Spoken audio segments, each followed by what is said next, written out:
Hare Krishna. Om Namo Bhagavate Vasudevaya.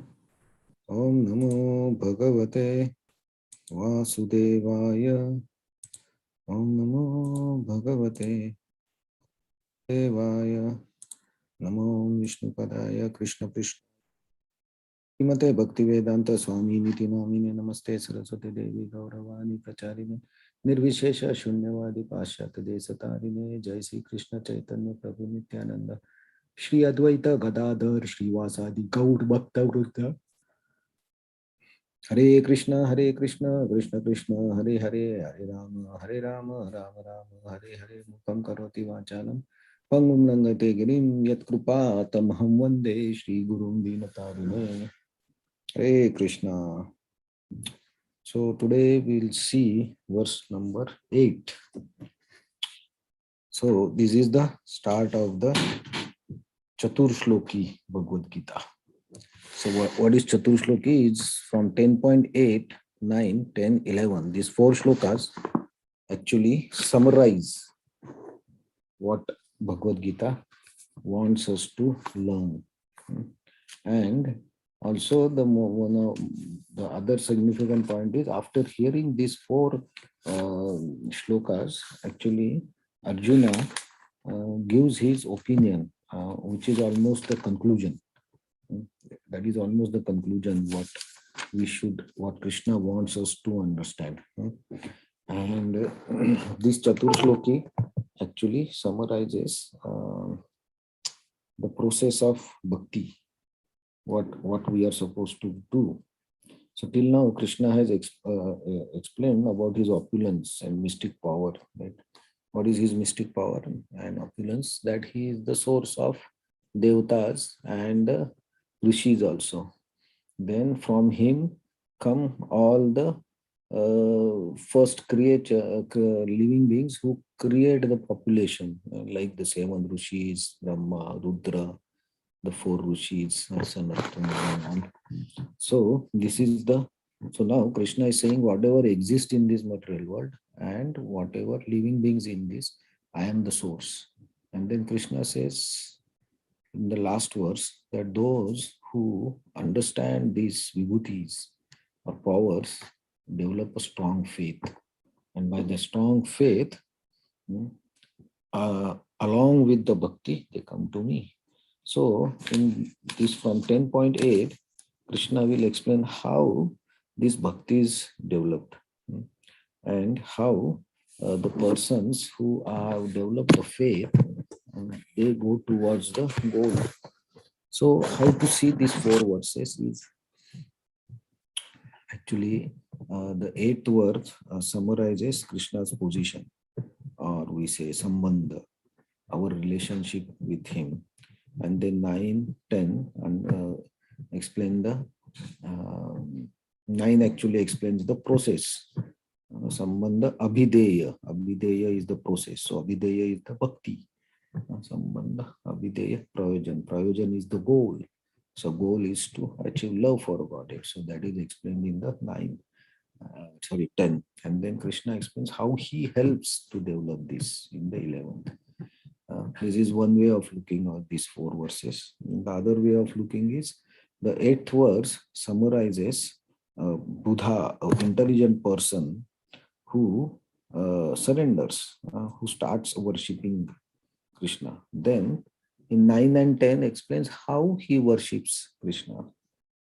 So when Krishna says man mana bhava mad bhakto, so always think of me. How this can be done is explained in 10.9 and 10.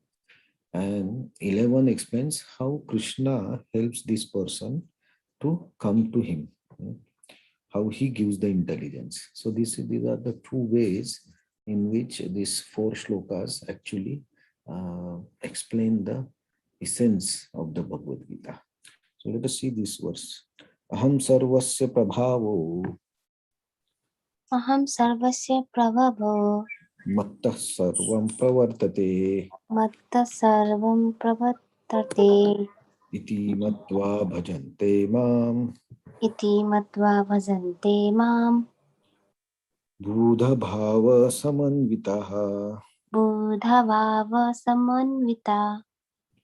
Aham sarvasya prabhavo Aham sarvasya prabhavo matas sarvam pravartate matta sarvam pravattate iti matva bhajante mam iti matva bhajante mam Buddha bhava samanvitaha. Buddha bhava samanvita. Please chant. Aham sarvasya prabhavo matta sarva pravartate iti matva bhajante mam Buddha bhava samanvita. अहं सर्वस्य प्रभवो मतः सर्व प्रवर्तते इति मत्वा भजन्ते मां बुधा भाव समन्विता.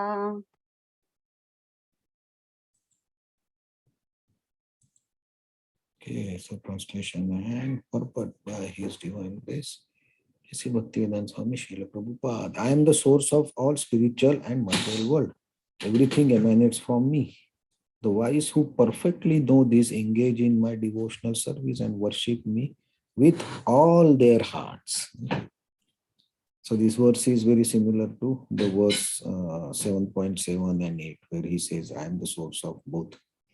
Purport. A learned scholar who has studied the Vedas perfectly and has information about authorities like Lord Chaitanya who know how to apply this teaching can understand that Krishna is the origin of everything, both the material and spiritual worlds. And because he knows this perfectly, he becomes firmly fixed in devotional service of the Supreme Lord. He can never be deviated by any amount of nonsensical commentaries or by fools. All the Vedic literature agree that Krishna is the source of Brahma, Shiva, and other demigods.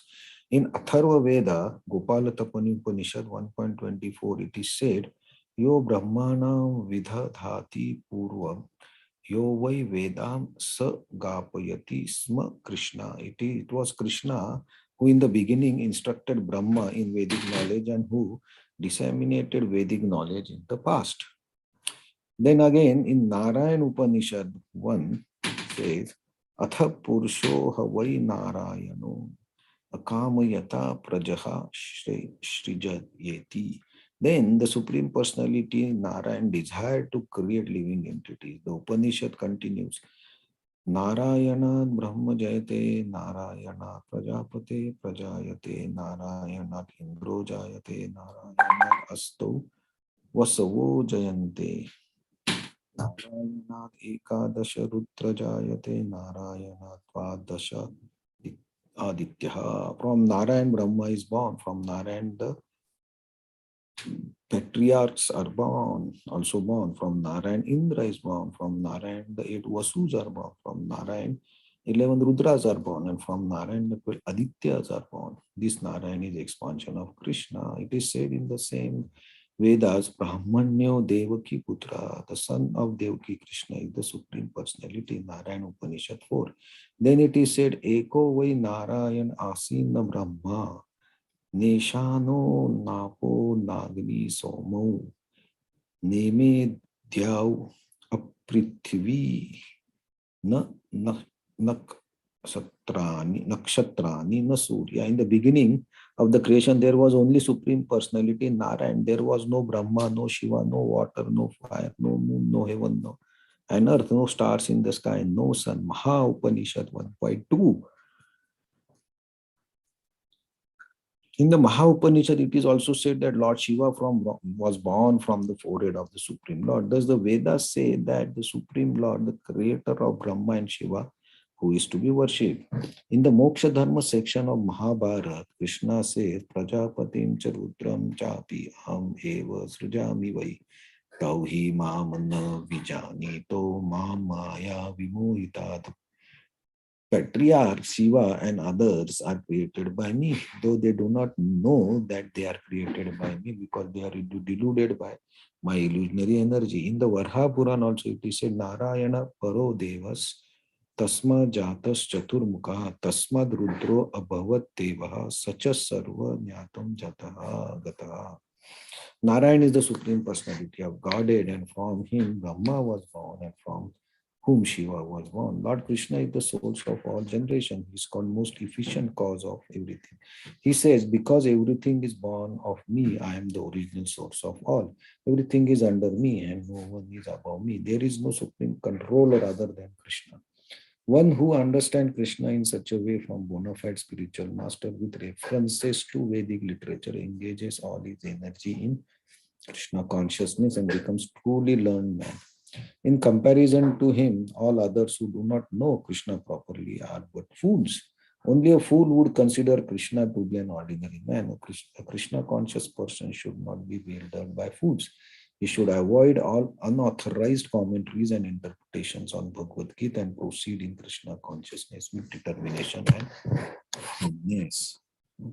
So, in this purport, Srila Prabhupada gives various references from various Upanishad and Shastras, which to substantiate this here, what Krishna is saying, that all the means, of course, no one has to certify what Krishna is saying, correct? But Srila Prabhupada is giving all the references of different Upanishads, where it is also mentioned that Krishna is the supreme.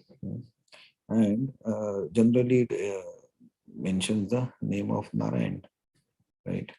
But who is Narayan? If we see how the Narayan is born, how is Narayan is related to Krishna. Let's share one slide. So this is the how it is related. So from Krishna, Balram, first expansion is Balram. From Balram, Arunaruddha, Vasudeva, Shankarshan, and Pradyumna. We see how the Narayan is born. Wait, why it's double sound is coming?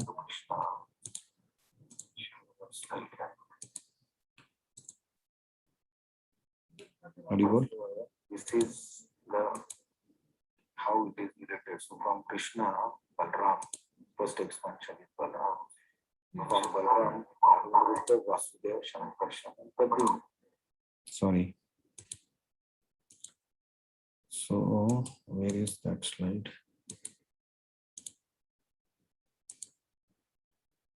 Yeah. Okay.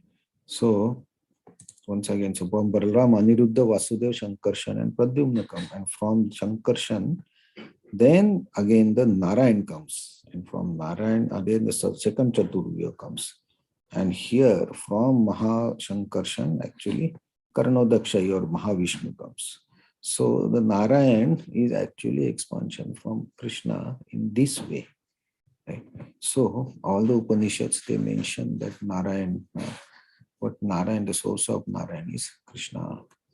So like this, what this verse is trying to say, mention is a person who clearly understands that Krishna is the source of all material and the spiritual world, and also everything that is exist in this material. Sarvasya Prabhav. Sarvasya means everything. There is no exception here. So one who understands that everything is from Krishna, coming from Krishna, he becomes iti matva bhajante mam. So he starts worshipping. It's not worship, it's actually Srila Prabhupada translates become devoted. Yeah? So bhajante means surrendered. So he surrenders, and who is such a person? He is Buddha, he is intelligent. And he surrenders by bhava, so determination. So this verse actually establishes the relation, because Krishna says aham sarvasya prabhavu, so I am the origin of everything. So everything includes me, you, and everything around us. So from this we understand, okay, if we see this verse just as a Bhagavad Gita, one of the verse, then we may look, okay, Krishna is explaining some opulence. But on the other side, this verse have very deep meaning for everyone personally. So if I understand that, okay, I am also have relationship because Krishna is the source of me. Similarly, the next person also is the source is Krishna, right? So in that way, we are related to everything.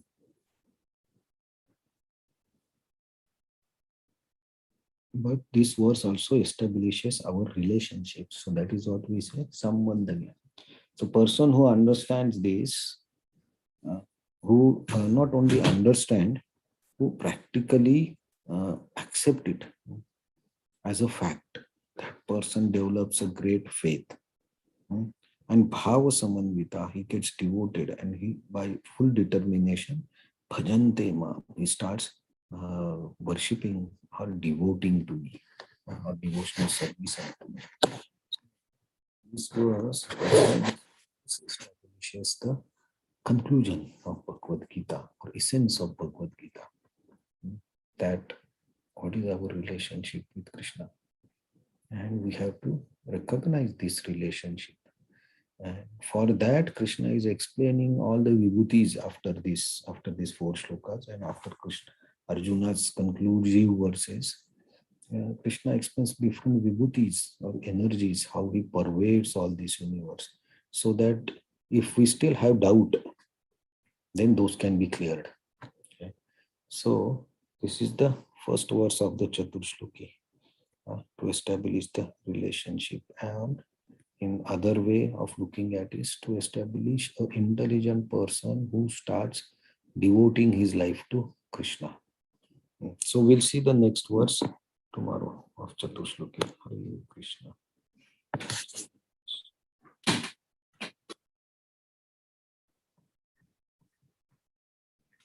Anybody wants to add anything to this? It's very important verses. If we can practically accept these facts, then our life will change.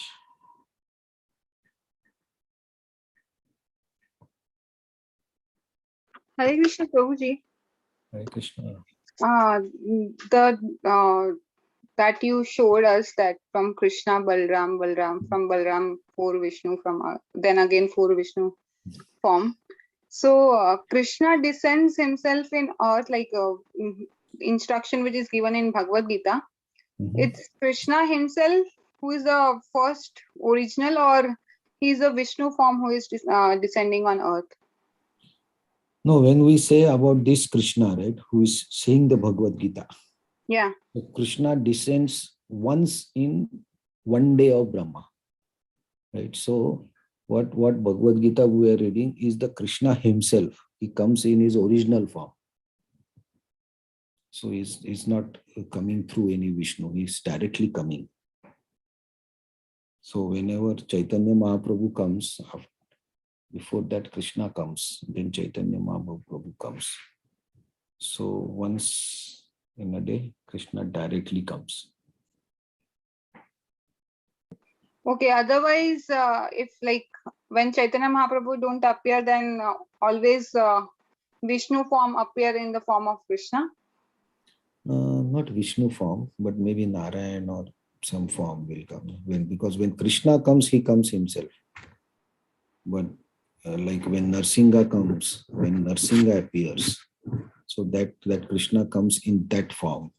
But in Bhakti Rasamrita Sindhu, I think it is written that, or Bhagavatam also in the first canto, second and third chapter, it is mentioned that whenever any incarnation or avatar comes, that avatar has potency of all the avatars.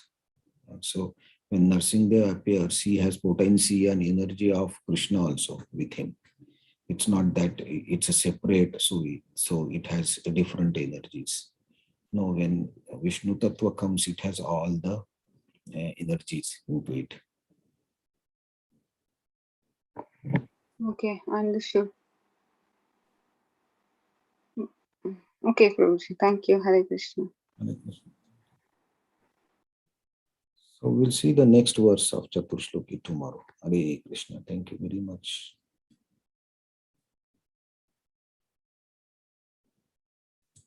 Hare Krishna, thank you so much. Thank you, Krishna.